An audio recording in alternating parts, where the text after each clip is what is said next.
Hello, everybody. Welcome to the TeacherCast Educational Network. My name is Jeff Bradbury. Thank you so much for joining us today and making TeacherCast your home for professional development. This is the TeacherCast podcast, and today we are talking all about student tech squads and ways that we can leverage our students both in and out of our classroom to help not only with our classes, but also to help provide some great professional learning to our teachers and maybe even our parents as well.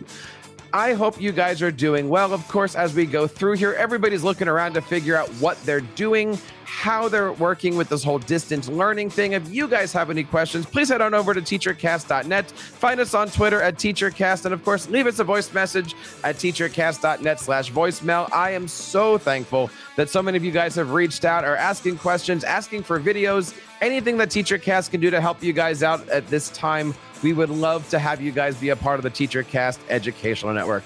I have three amazing guests today. I want to bring first on Dr. Wendy O'Connor, who's currently serving as the Director of Educational Services at the Department of National School District. Dr. O'Connor, welcome to the podcast. How are you today?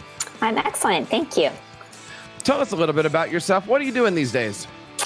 I am working behind the scenes from home, as is everyone, to try and figure out how we are going to continue educating our students virtually through distance education.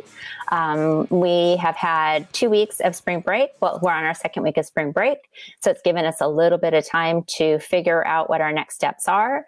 And we're hoping to begin rolling out a distance learning plan next week. So that's taken up pretty much all day, every day for the last 2.5 weeks now. You know, I think a lot of educators and school districts are in that same boat of where are we, what are we doing? And, you know, today I'm also thankful that we have on one of the teachers in your school district, Mr. Nathan Bland. Nathan, how are you today? Welcome to the show. I'm doing well. Thank you. Tell us a little bit about yourself. How are you looking forward to distance learning and what does that mean to you right now as you guys go into this new realm of education? Well, I'm the district resource teacher for technology. So I support all of our K-6 teachers in technology. So it's going to be very interesting trying to help teachers at all different levels figure out distance learning. And I'm glad that you're here today. We're here to talk all about some of the great things that your students are doing. And to help us out, we also have one more guest. I want to bring on Miss Julie Porter. Julie, how are you today? Julie is the education consultant for an amazing company, for Promethean. Julie, welcome to the show. Tell us a little bit about what you're doing and what is new with Promethean these days. Thank you. Well, we have lots of new things. We're getting ready to launch a big firmware update for our panels, which is going to bring a lot of very useful tools to the classroom when we get back in the classroom. Lately, we're spending our time working from home and trying to support teachers as they transition into this online learning and trying as much as we can to reach out and say, hey, if you need help, you know, we do have an online platform that can make it a lot easier, and we're all here ready to teach. Mm-hmm. Now, obviously, look, there's a lot of things that are going on right now in education. And one of the things that a lot of our teachers are doing right now is trying to figure out how to stay in touch with their students, how to leverage those relationships that we're building in our classrooms in a completely different world, a virtual world right now. Nathan, talk to us a little bit about your program. You've got some interesting students, don't you?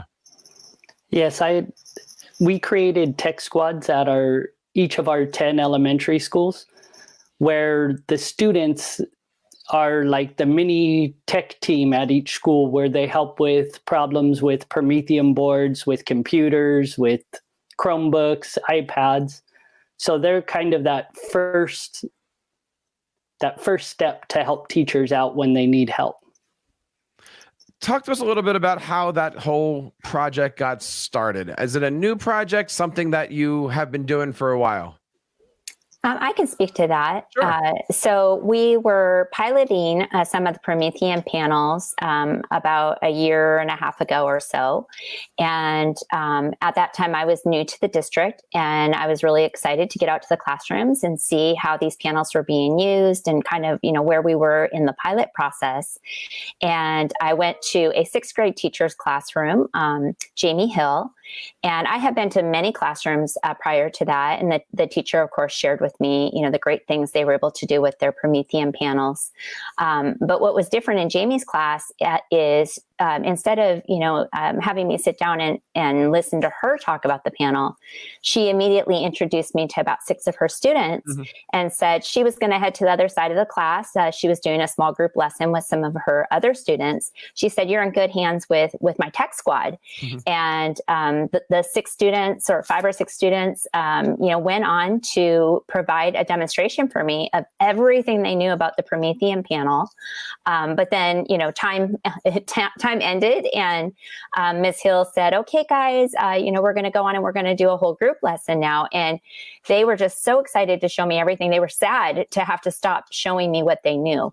So it gave me the idea, once we completed the pilot and decided to purchase Promethean panels for every classroom, that rather than just having a few techie kids in your own class, why not create a squad of students at each school that would be able to support all teachers from TK all the way up till 6th grade? And so that's where the idea kind of started, from seeing it as a model in a classroom. I love the idea how students were the ones that really started that ball rolling to have programs that are helping the adults. That's something that we do in our classrooms. And in my middle school is I've got a broadcasting group of students, and I'm using those students not only to do morning announcements and fun things like that, but they're now going into other classrooms and they're teaching all about audio and video to their Englishes and social studies teachers and all there. Nathan, talk to us a little bit about how these students are utilized. Do teachers sign them out? Does the district say we're doing a day? How does the whole program run? So initially, we trained that group of students over the summer. Julie came in and provided a one-day training with the students. And now this tech squads just kind of run on their own. When teachers need them, they can send a pass to pick up one of these 5th or 6th grade students that will come in and help solve whatever issue they have. The students also check in the offices in the morning to see if there's substitutes. So that way they can go in the class and give a quick training to the substitutes before school starts. That is such a great idea, to have the students being helpful for when there's extra visitors and extra guests. Julie, talk to us a little bit about the training. What was it like working with the students? What level were they at? Did you have to start at level 0, level 10? Talk to us a little bit about working with these wonderful students. They were amazing. First of all, this is a fantastic group of students. And we had several, like 3 hours of training and really no breaks. And we had no problems. The kids were just actively engaged and excited. We kind of started from square one with using the Promethean panels, but they were very quick studies. Students are so familiar with technology and it's easy for them. So they were great. And then they were really excited to presented to the teachers the next day to show off what they learned. And all of us trainers were sitting there, like, as a student demonstrated something that we individually had taught them, it was like, yes, they remembered what I said. It was pretty great. How many students total did you say that you have in the program? We have about 75 students. Wow. Because it's 10 schools, and depending on the size of the school, they have between 6 and 9 students at each school. So they must work together an awful lot. Do they have a chance to work between, obviously, not between the schools, but do they have a chance to interact with each other? Do you have like a huge Google Classroom or some kind of resource? How do you keep track of everything, and how do you make sure that everyone's staying up to date on the latest technologies? Yeah, absolutely. We do a lot through Google Classroom. So I do a lot of screencasts that I send out to the students. So like if they need to go update the Promethean board, for example, I'll do a screencast so they can watch it before they go do it. Since it's 10 different schools, it's kind of hard for me to meet with them very often. Like we meet maybe about once a quarter or so. And then most of it's through Google Classroom. And the great thing is with Google Classroom, when the students have a question, a lot of times before I can even answer, one of the other students in the group will answer their question. That's pretty awesome. With my own broadcasting kids, I'm starting from scratch. We're trying to build this program here. How long do you think it took, would you say, from your program to go from concept to students? You said you have 70 something of your students to, starting to work as a team, starting to act like a family around each other. What was that process like? Go ahead, Wendy. I was going to speak a little bit to the recruitment process, which was pretty quick, and then Nathan can kind of take it from there. We decided to do the recruitment at the end of last school year. The idea is that we wanted students in both 5th and 6th grade. So we asked the teachers to work with their students to recruit 4th and 5th graders. So when they started the new year, they would be 5th and 6th graders. And then the idea is that we can continue utilizing those students for the onboarding for subsequent years. So of course, the 6th graders will leave us to go to middle school, but the 5th graders will become 6th graders and be able to onboard the new 5th graders that we will recruit at the end. Well, I don't know what distance learning, but we will eventually recruit who our new students will be to add on to the team. And it was a pretty quick process. I would say we probably, from the time we kind of collaborated with Julie to decide how we wanted to do it and when we wanted to do the training, we communicated with the teachers. The teachers helped identify the students. We had a parent permission process as well. And it seems like it was maybe about a 2 to 3 week turnaround. So it was very quick for the recruitment. And then, like we already mentioned, they had the training over the summer. So we were able to all be together. And then Nathan kind of took it from there once the school year started. So I'll let him kind of add on how it grew as the year moved forward. The best thing is that we got a great group of students who are really enthusiastic about what they're doing, and they're always looking for new work to do. They came together as groups really fast. At the beginning, they would all go together just so if one student forgot something, one of the other students in the group would remember. So at first they went in groups of 4 to 8. And then from there, they kind of pared down to teams of 2, where each duo will check in at the office each morning to kind of see if there's anything to do. Mm-hmm. When there's bigger projects, all the students will show up and they'll go to all the classrooms, like if it's an update or something like that. Just listening to the process that you go through, I'm sitting here thinking about, again, my own students, how I'm hoping that this summer turns out, how I'm hoping that next summer starts. Julie, let me bring you back in here. As Promethean is working with these school districts, I'm sure that anybody listening to this show might say, how do I get involved? How do I start a tech squad? Is there some way out there that I can replicate this? Talk to us a little bit about the relationship that Promethean has with not only this school district, but with other school districts. And is it possible for other school districts to create their own tech squads? Absolutely. So Promethean has so many departments, but the best one, of course, is mine, the education consultants. And there are over 30 of us spread across the country. So any school that has Promethean products also has an education consultant that is assigned to that school. And we never just dump off the panels and leave you to swim on your own.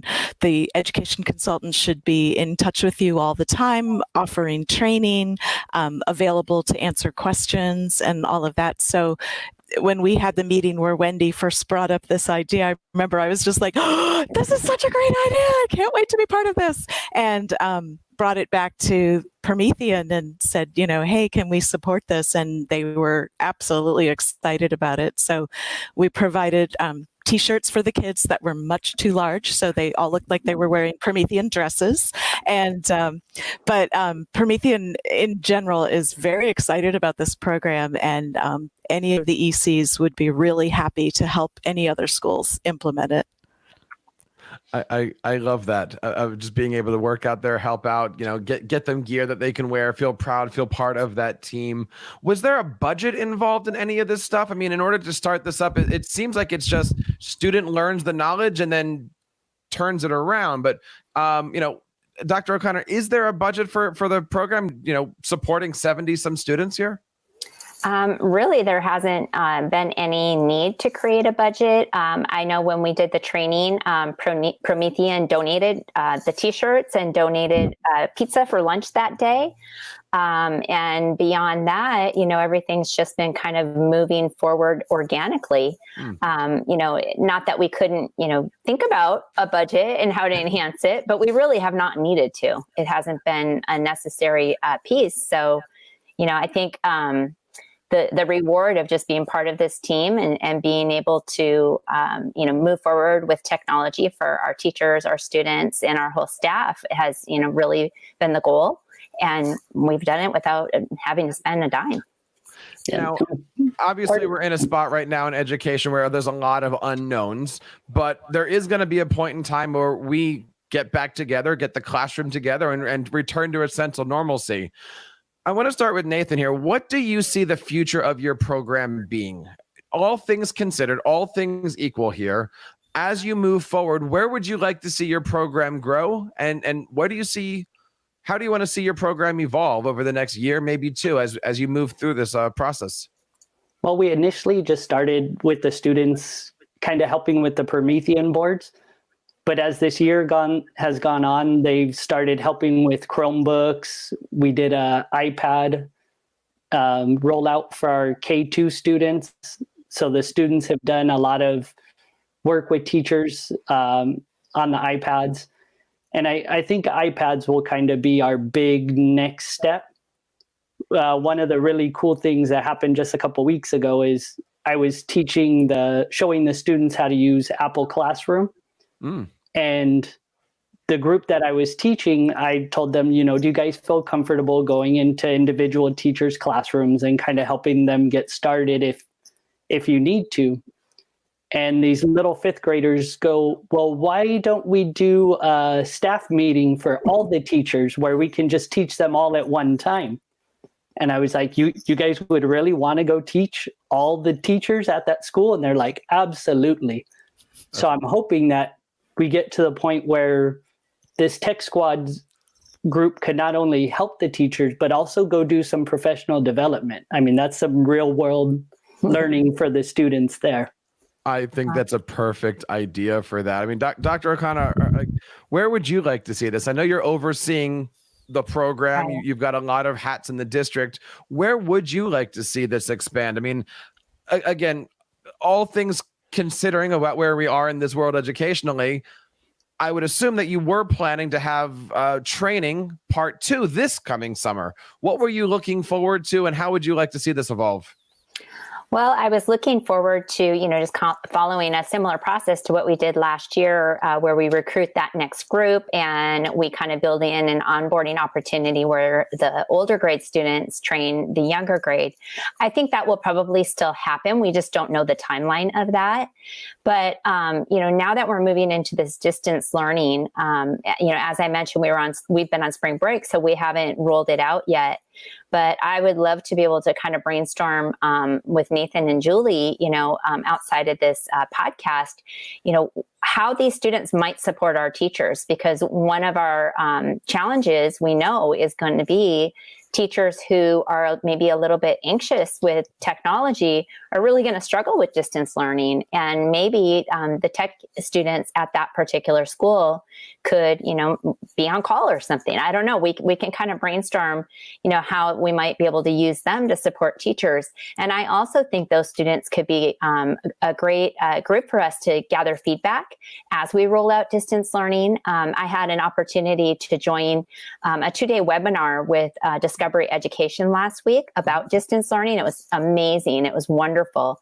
One of my favorite parts of that webinar was a segment where we heard tips from China. So educators, technology folks who were, doing the distance learning in China, they were going on week 9. And they kind of ended their segment with something that really resonated with me. They said, be prepared to have a lot of challenges and make a lot of mistakes, and be prepared to learn from that. So the whole, the growth mindset. And they said, and the best way to do that is to ask your students, How is it going? What's working? What can we do different? What can we do better? What should we stop doing? And I really think that this group of students could be, our feedback group. Of course, we'll want feedback from all students, but we can really put them in that leadership role and say, hey, your feedback is going to make a difference for our entire district on how we move forward with this and how we might revise and improve as we go. So that's something that, really has just popped into my head recently. But I would love to be able to utilize those kiddos in whatever capacity, presents itself as we move forward. I think that's some of the best advice that we've had when it comes to distance learning. We've done a lot of shows on the topic, especially over on our Ask the Tech Coach brand. And this the whole idea of keeping the students not only involved, but involved with everything. Mm-hmm. I mean, ask them their opinions. They're the ones that are there and using it. And also don't be afraid to reach out to some of these big companies that are out there. They're here to support us in the classrooms. They're here to support students, and they're ultimately here to help make our distance learning just a little bit easier. Julie, I don't know if you can mention anything about what Promethean is doing when it comes to supporting teachers in our distance learning. Is that something that your department's working on? Oh, absolutely. Within a week, we had a bunch of materials put up with tips and tricks for mobile learning. I mentioned we have a software platform called ClassFlow that is designed to be online, and you can deliver materials to the students, ask them questions, do assessments, everything online. The ECs are all lined up and ready to help. We're going to start providing twice weekly webinars and Facebook Live sessions on just little things that can be done with our software, even without our hardware. And we're trying everything we can think of to be helpful to teachers. Well, we would certainly love to hear when those dates are. We'll put them in our show notes for this, and we'll start to tweet those out. Great. Because right now, there's a lot of teachers that are getting together, and they're starting the journey. They're in the middle of the journey, but my goodness, my heart just dropped. And you said 9 weeks, and who knows where we are with everything here. But the one thing I'm learning is that we are all here to support each other, and that's colleague to colleague, tech coach to teacher, teacher to student, ed tech company to school district and beyond. Guys, I want to say thank you so much for your time today and sharing not only the stories about how your district is coping through distance learning, but also about your amazing students and those awesome, what you said, really, really large shirts, right? Guys, we would love to continue this conversation. Please feel free to come on anytime. Julie, I'll give you the first words here. Where can we go to learn about Promethean, some of the great things that you're doing? And if you want to plug any of these resources that you have coming up, we would love to learn more. And again, we'll put all this stuff in our show notes. Awesome. Yeah, absolutely. Go to prometheanworld.com. If you want to go right to a spot that has lots of how-to videos and resources, just Google Learn Promethean, and a site with a much longer address than that will come up. And it is chock full of resources for teachers. And you can follow my department, again, the best department at Promethean, on Twitter. It's at Learn Promethean. Nice. Dr. O'Connor, tell us a little bit about your school district. Where can we find you guys? And how can we learn more about the great things that your whole district is doing these days? So, of course, our website, we're hoping to be able to update some of the information that we're going to roll out for distance learning in the next week or so. So that would be at nsd.us. Of course, we, like to collaborate and share what's going on, at any given time through Twitter. So my handle is at nsd LETI, LETI, which stands for Literacies, Educational Technology, and Innovation.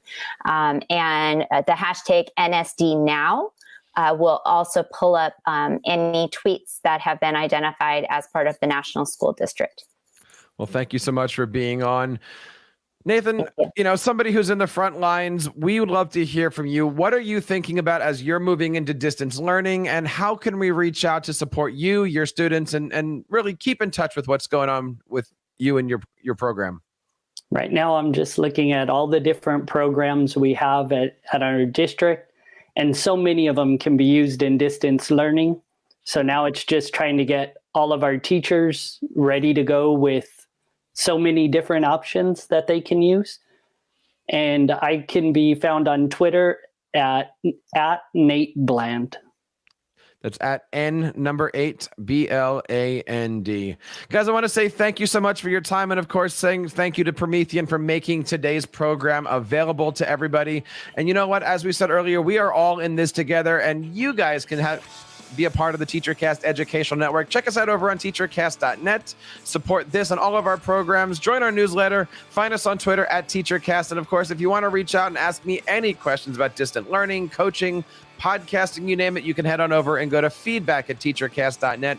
We would love to hear from you guys. Well, that wraps up this episode of the TeacherCast podcast. On behalf of Nate, Julie, Wendy, Promethean, and everybody here on the TeacherCast Educational Network, my name is Jeff Bradbury, reminding you to keep up the great work in your classrooms and continue sharing your passions with your students. You've been listening to the TeacherCast Educational Network, hosted by Jeff Bradbury. Please reach out to the show with all of your questions on Twitter @TeacherCast or online at www.teachercast.net. Be sure to subscribe to our podcast so you don't miss any future episodes. And please take a moment to write a review in the App Store.